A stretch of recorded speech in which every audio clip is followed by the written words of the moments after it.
Peter O'Mahony signed up. We'll see him play rugby in 2024. You know, I mean, he is the Munster rugby spirit incarnate, isn't he?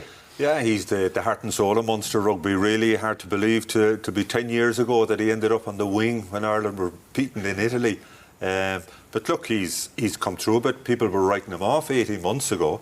He'd lost his place in the starting Irish side, but you could see he was an integral part of the squad. He's fought his way back in. For me, he was outstanding in the 3-test series in New Zealand. You saw what it meant to him at the end, if you remember those pictures, when he's bawling, crying, having won the test series.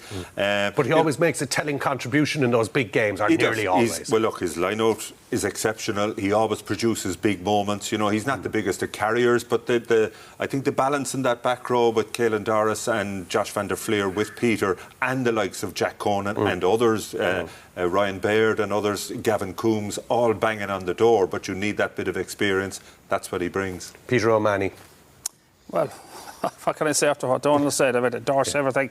I think for me, what sticks out at times is when there's doubts raised about him, he pulls out a huge performance every time. Yeah. And at the top, like in Ireland, he's hugely important in the big games.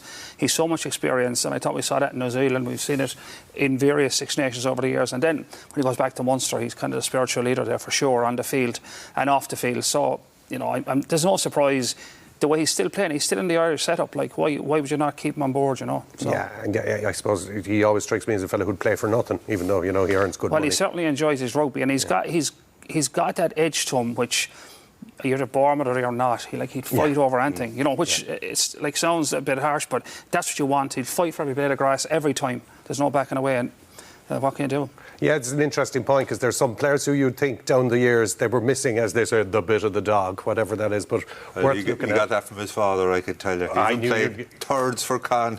He had the dog as well. I knew you'd get some local knowledge in.